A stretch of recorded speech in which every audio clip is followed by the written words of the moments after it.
You know how growing up, your folks always told you, if you're frustrated, you just need to step away for a little while. Just go take a little walk. You know how your parents always said, when you was all frustrated, just walk it off? That's the way I am tonight. I spent $50, which was pretty much my entire month's budget, just to make sure that I have hot water when I need it. It's $50 a tenant should never have to spend. Now, let me just clarify something for all of you. I found burnt wiring from which was just far too hot and very frustrating. So I'm taking a hike. Why? Because I continue to be proven right about my electrical engineering experience. I have figured out that stupid god-awful water heater, that's all there is to do. It's just deal with it and be frustrated at times. But I have overcame my major frustration of not having hot water by actually spending my own hard-earned money. Money I had to lose my mother to receive. And if that's not hard-earned and expensive to lose the life of someone who you literally worked really well with and poured your heart and soul into assisting anytime they said they needed help, if you think that that's cheap, you are the poorest person on earth. And I'm just putting it that way. Because here I sit in poverty, barely making ends meet, going to every dadgum food bank I can go to, feasibly, and then I gotta go dump $50 of my own money into fixing my stupid freaking water heater. That is actually the landlord's responsibility. Now, you want to know why I did that? You know what? That idiot maintenance guy. That idiot frickin' maintenance guy. Who I love to be annoyed by his terrible ethics as I continue to repair stuff in my own apartment to ensure maybe I might get a couple of freaking dollars out of my deposit back for stuff that never was even my fault to begin with. That part peeves me so much it's not even funny. Okay? He jerry-rigs my doggone toilet. Waits 19 months to give me an oven rack. And that's the long and the short of why I repaired my own freaking water heater.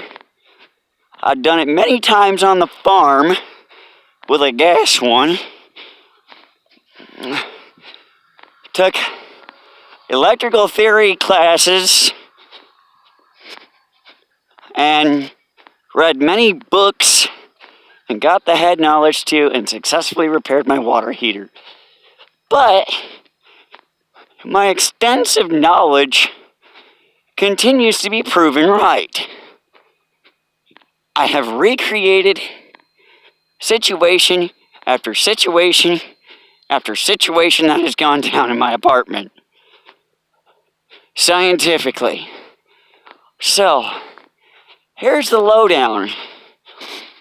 The wiring internally got overloaded, and thusly it overheated, as evidenced by the fact that it burned to a crisp. Now here's the even weirder part. This happened, I'd say about 2 weeks before I ever moved in at the latest. They moved me in with a barely functioning water heater,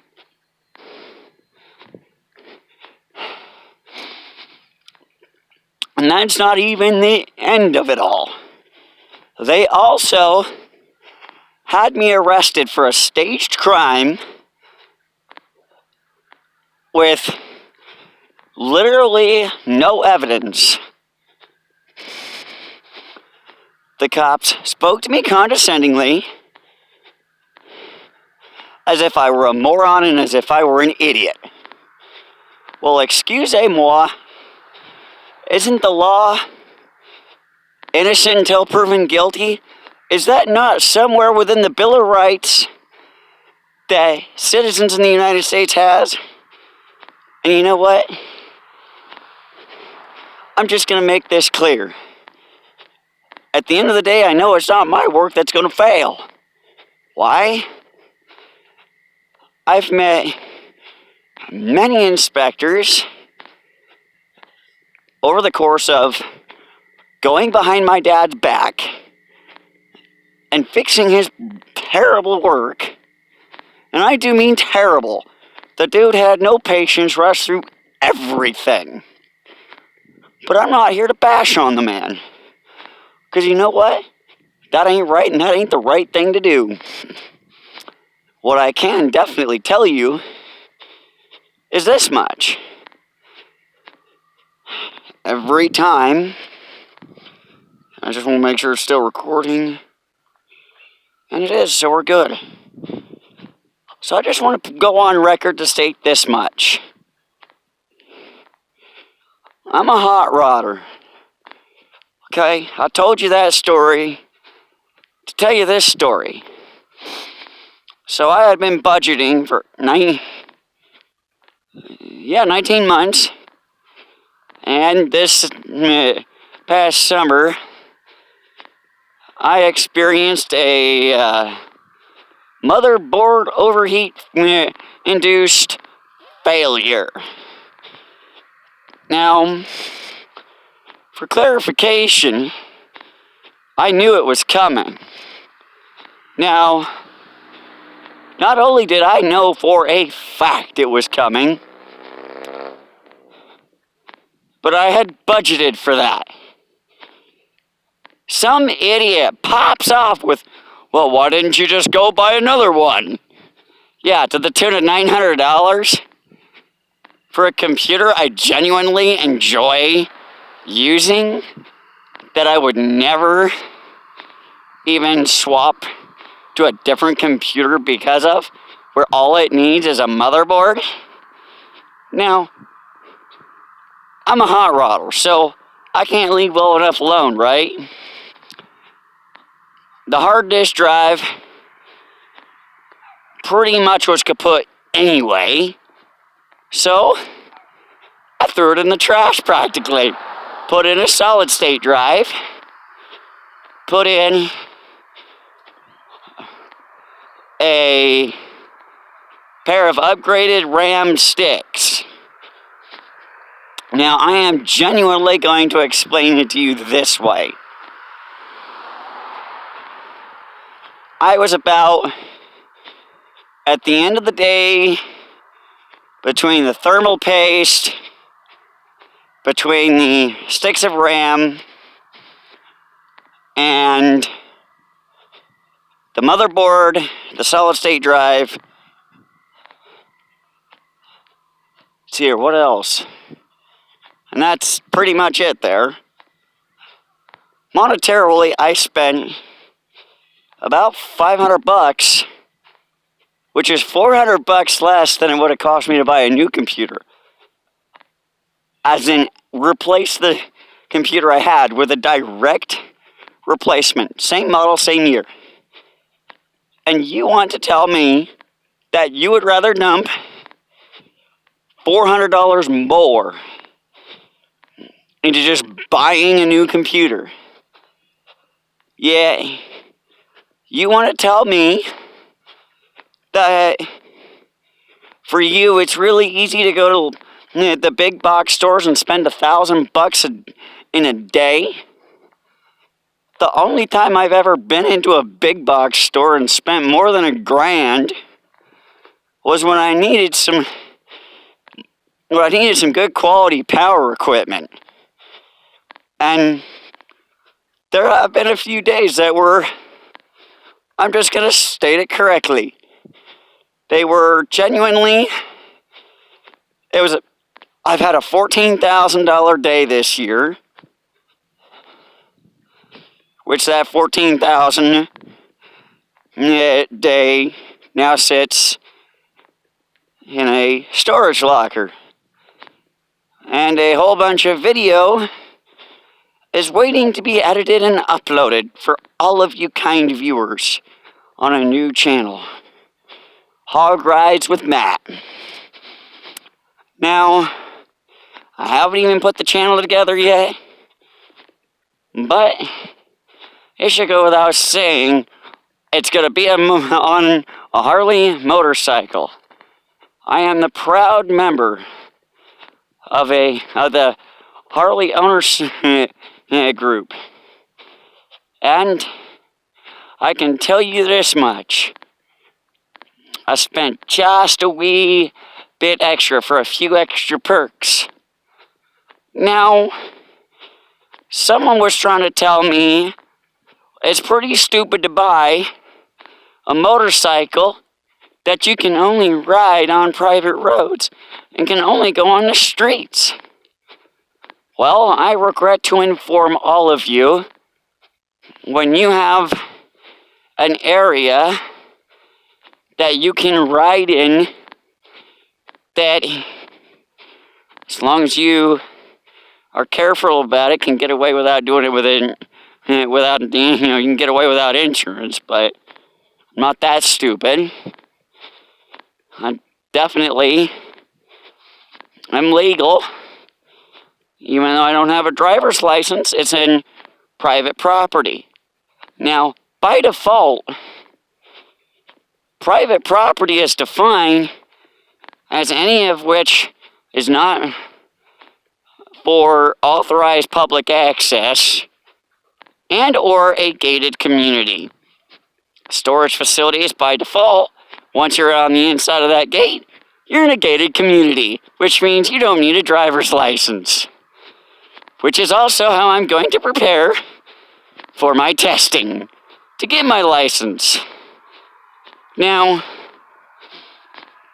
what you all have no idea goes into all of which I do as a level of planning so great, so immense, that it pales in comparison to what many of you would expect.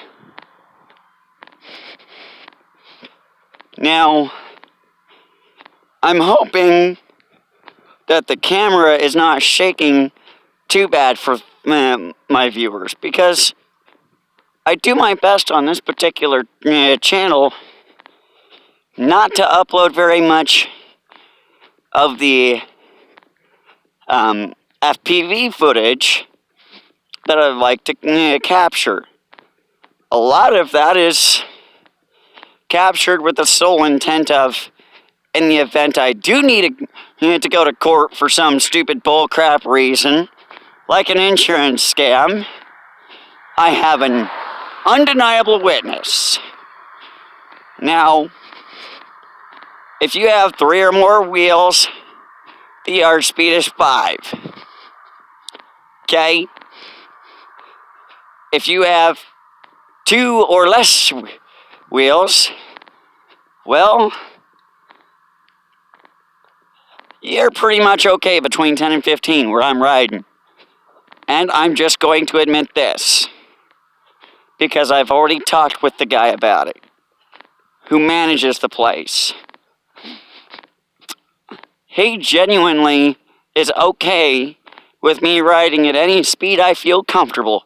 He's been around me numerous days and numerous hours while I've been on my motorcycle. There's only been a handful of close calls in 3 months in as tight quarters. Now, I tell you all that stuff to tell you this, and this is another frustrating thing, but it was all caught on camera by the facility. I'm riding my motorcycle.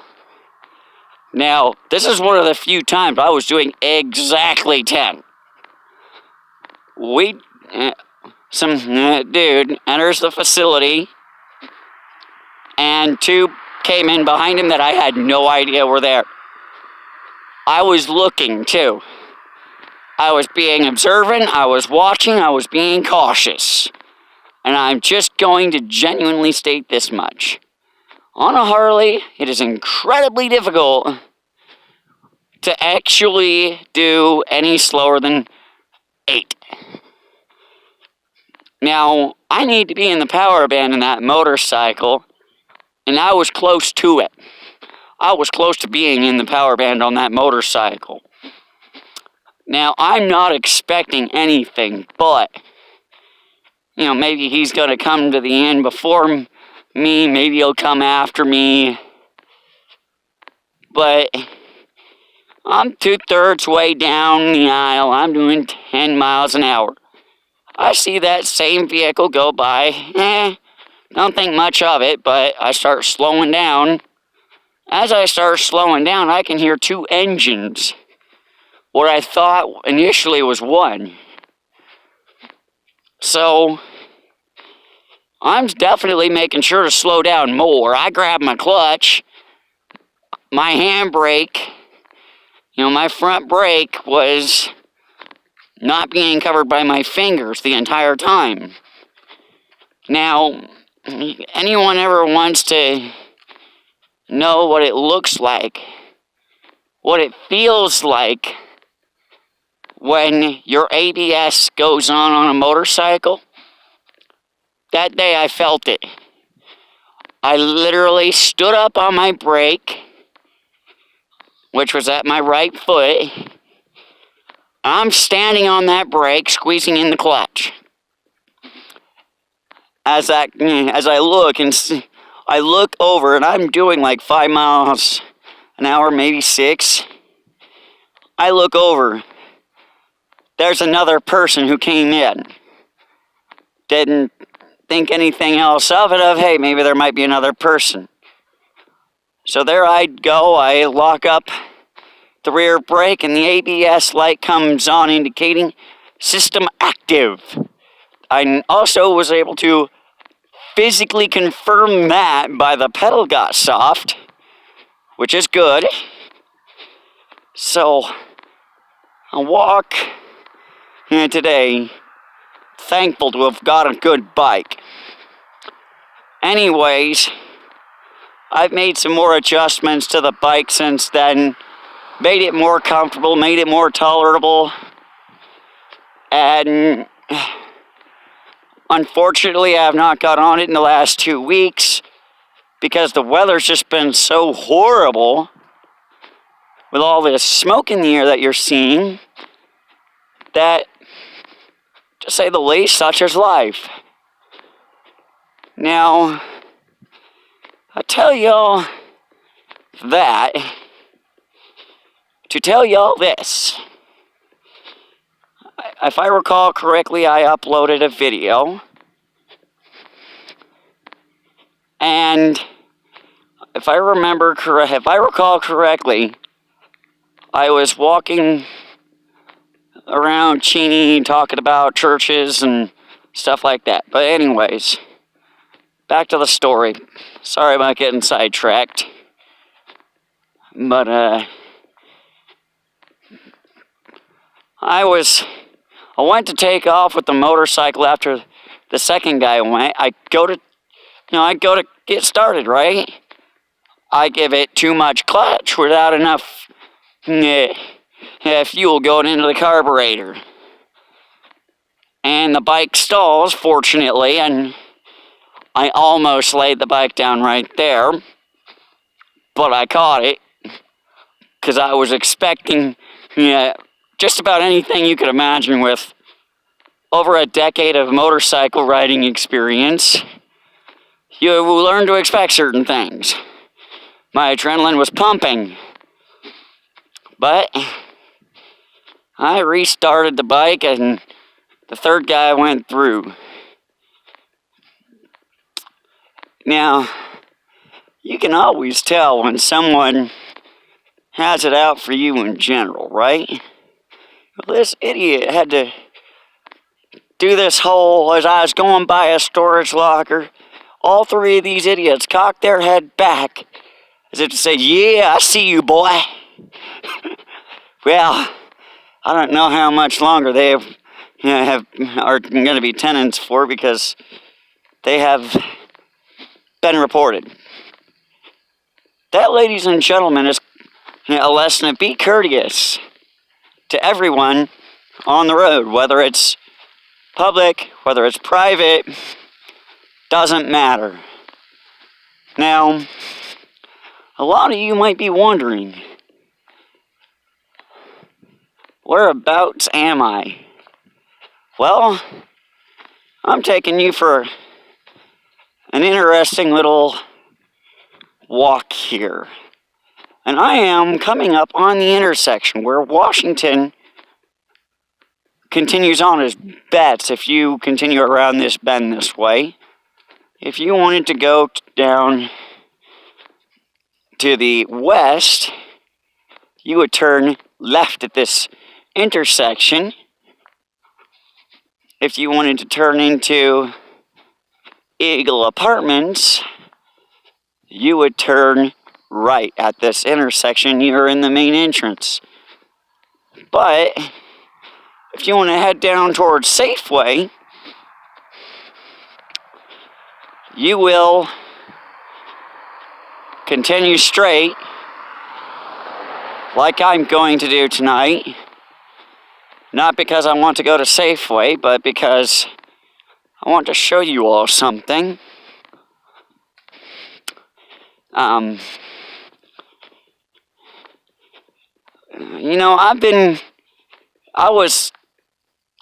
spent a lot of time backing trailers. And I talked to I'm just going to call him a cocky trucker. Actually, I wouldn't. Yeah, I'd call him a cocky trucker. Okay. He thinks he knows everything. Well, he said if you're pulling a 40-foot trailer with a 20-foot wagon, you're never going to be able to back that at all. You might be able to back it up 20 feet or so, but you won't back it up at all.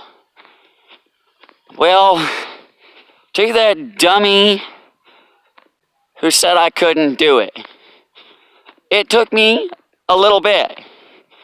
A little shimmying, but in my storage locker, which I don't have the key on me, and it is definitely well past a time of night where I'd like to go there. Anyways, I took 2 wagons and hitched them together and pulled them.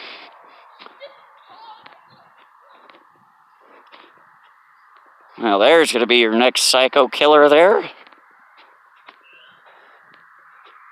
Anyways, it's what smart people do, is they mind their business and carry on like they didn't hear anything and let parents take care of their children like they're supposed to. Anyways, continuing on. I want to tell you this part. And not only did I back those 2 wagons, which were, designed for a person to be pulling, one of which was designed to be capable of being hitched to either other wagons or a lawn tractor or something along those lines. Now, in general, I can assure you this much.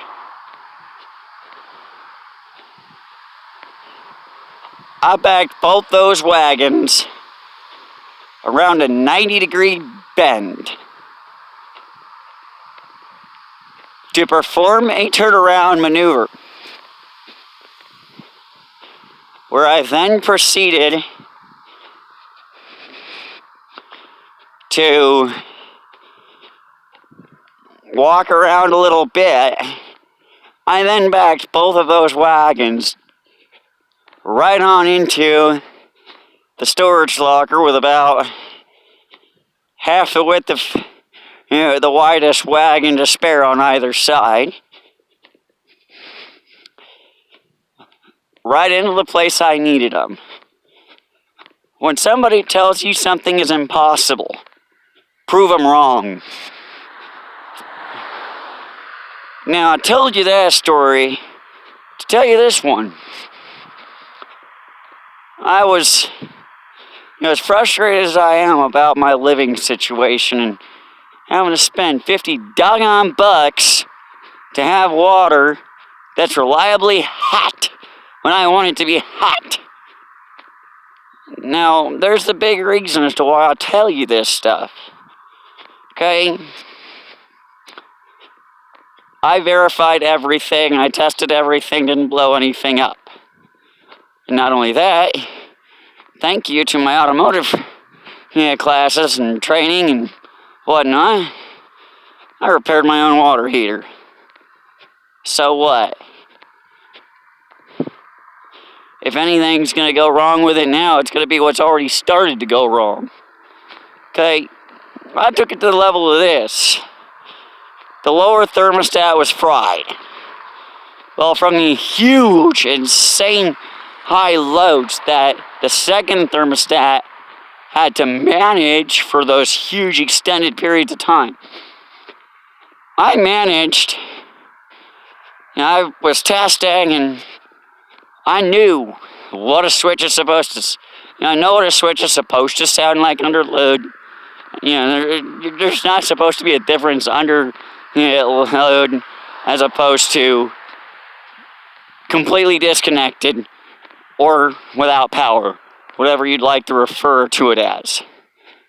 So I told you, and I was checking my upper thermostat, and I found out during that process that when the lower coil fried, not the lower coil, when the lower thermostat fried, when the wiring got overheated, going down to that thermostat, it also took out one of the common rails to my water heater, well, to my upper thermostat.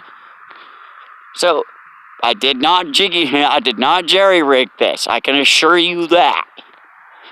I may do it the parts I could. Okay, it wasn't cheap. Okay, I upgraded the wiring so that issue wouldn't happen again. Now, I told you about that because I need to explain to a lot of you some things. Right? If you have two legs of electricity, okay? So you got one side and you got the other. So they're coming down, right?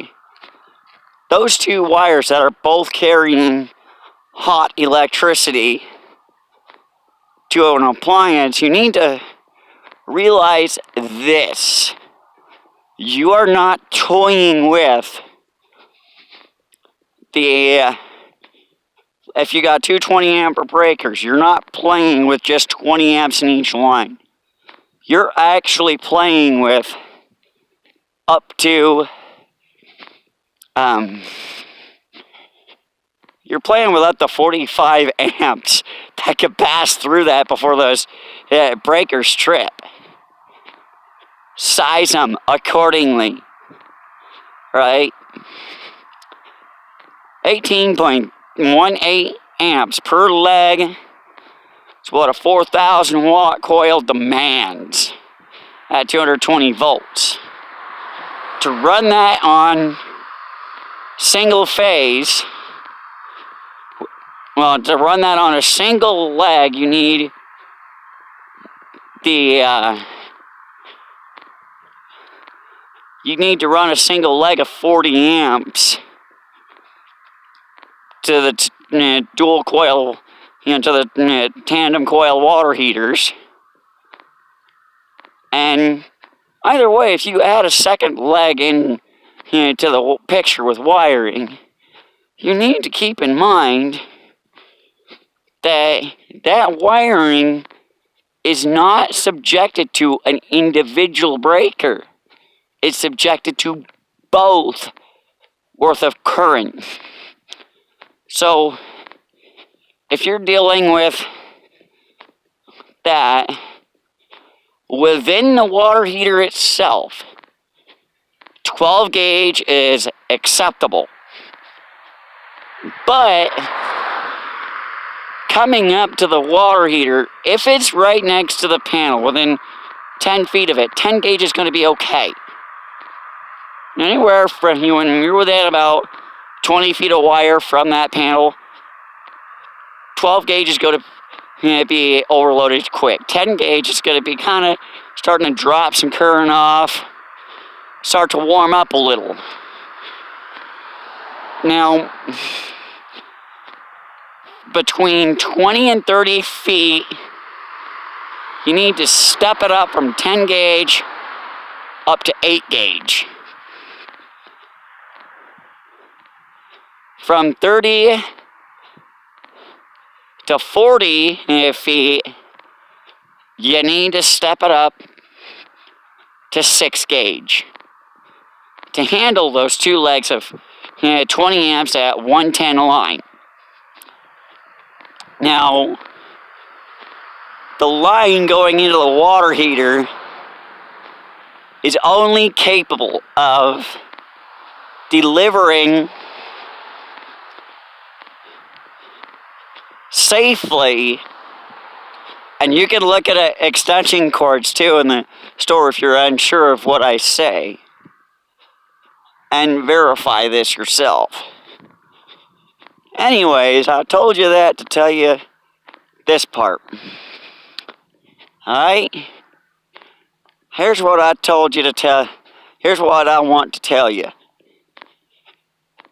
Stores make it easy, extension cord manufacturers make your life easy to tell you what your voltage drop is, what your amperage carrying capacity is going to be, given a different, given certain lengths of line. We're talking 10, 15, I think it's 20, 25, 35, 50, 75, and 100. At various gauges. Just go to your hardware store before you go buy on your wire and calculate that out.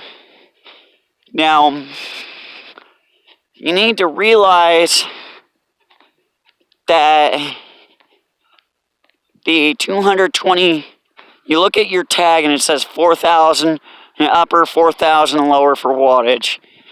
Well, when you divide that by the 220, because you're not going 240, it's 220. That is your factor. Because you can be within, you can be plus or minus 10%. And at 220, that gives you up to 242 and down to 198. Now, when you're testing all of this stuff, you need to realize that math matters. Anyways, I told you that because I want to tell you this part. If you don't think math is important in school, when you go to wire your own water heater, you're going to be glad you paid attention. So here's what I did for my calculation. 4,000 watts divided by 220, and now you're looking at a whopping 18.181818, and that pattern repeats infinitely out farther than a calculator will tell you, because a calculator does not have infinite characters. And it will eventually either round up or just cut you off. So, I'm going to go ahead and turn here when I come back. But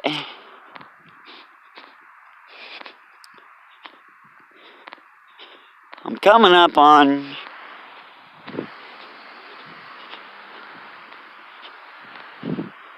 the main intersection of town.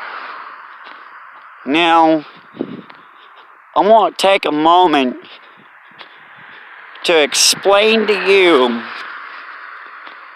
the priorities of this light. Okay? You'll have to bear with me a moment, because the priority of this light is funky, because the entire intersection is funky. So, as I come rounding the corner here in a moment, okay, if you want to go to Safeway, you want to pull it right around here, because them bus drivers really appreciate that. If you're running around Cheney and you're on the bus, pull that cord right around here, because they need to have time to get in the appropriate lane. Don't be that guy that pulls it too late and gets grumpy at the driver because the driver didn't move over and let you off at the stop. It's called the rules of the road. Anyways, this intersection here with all these green lights and yada yada yada, it's kind of a funky, interesting light, because it has a few things different about it. Okay? Here's what trips up a lot of people in this town. Okay? A lot.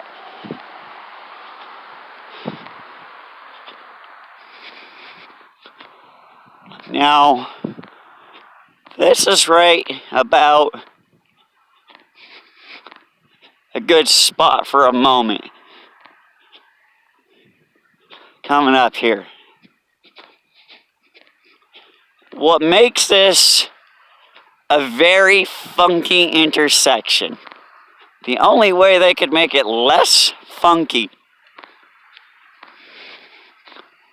is to, in lack of better terminology, well, the only way they can make it more funky is to put a crossover interchange here. Ain't gonna happen. Wish they would, but hey. Welcome to Cheney, where Ben Franklin has long since moved out since that song has come. So when you keep it right, you're going to come around this bend. Now, I want to show you something here. This bend is put in to bypass these tracks. Now we're going to stand here a moment, and we are going to cover something here. Okay? This crossing here is dictated off this light cycle right here that you're seeing. It will always go northbound traffic first, then southbound, then eastbound, then westbound. So if you're on the light cycle, it's what you got to remember.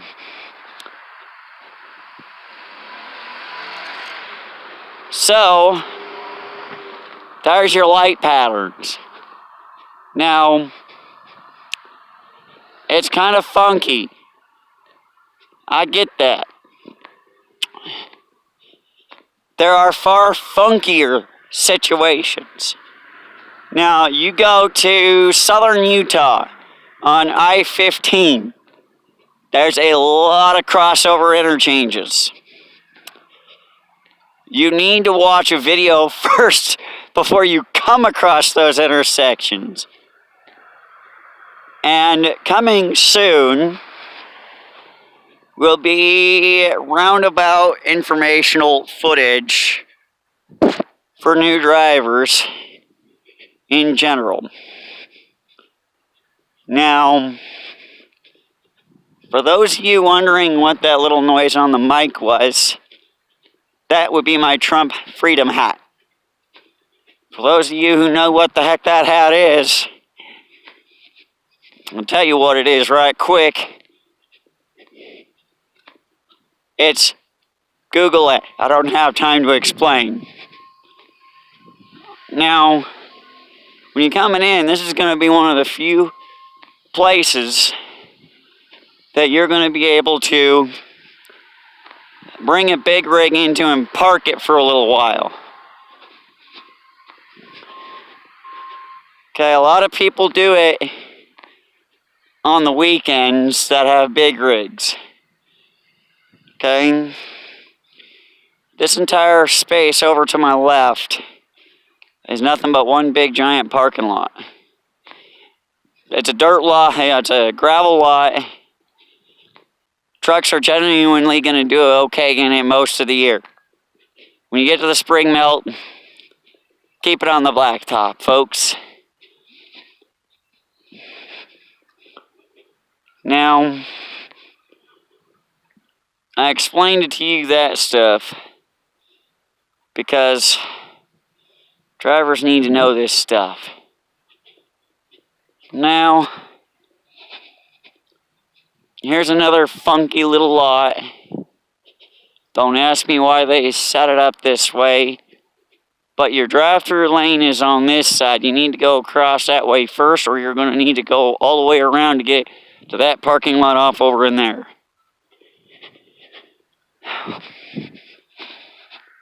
You want to know what it's like in this little town? Before you go accusing a Cheney of being just another college town, tell me other towns that have issues of students being late because of railroad tracks, completely making it a pain in the butt.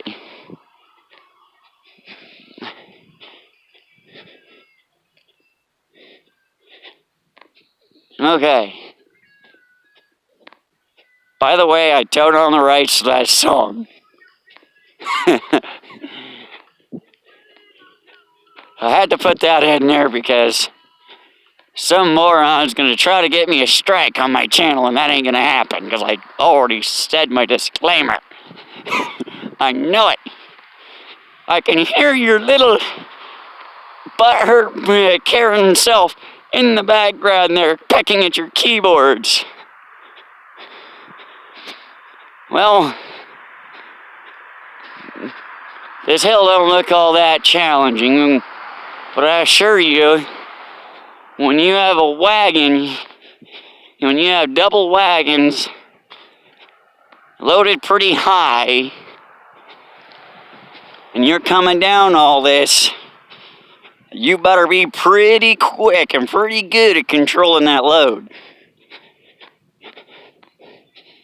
Now, I'm showing you the uphill climb way of what I did literally on the very last day of August, the 31st of August 2020.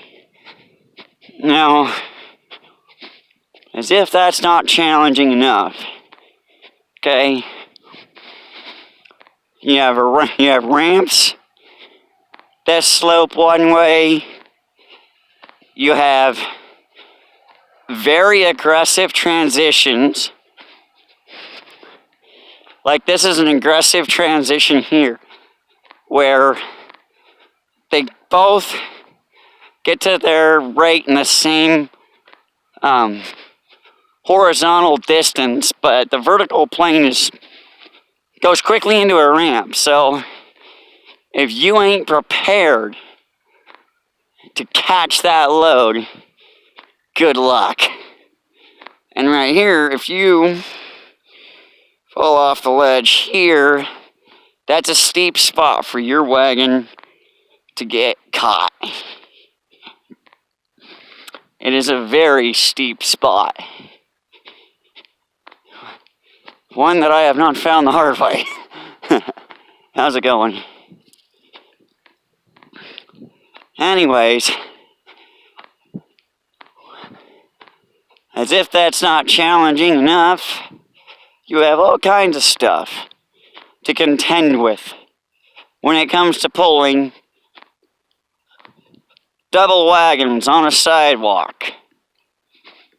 Okay? You got pedestrians, you got cars hanging on, car mirrors hanging onto the sidewalks. I actually had to push a few mirrors in and have my assistant bring them back out from time to time. But it's part of not damaging vehicles. So people, if you see a truck driver getting out of their truck and pushing in all of the mirrors on the street side of all the vehicles on a one-way, or even on just a one-lane, whoever's first is getting to choose. The law of tonnage was best explained by Tim B. at sea. It's an unwritten rule that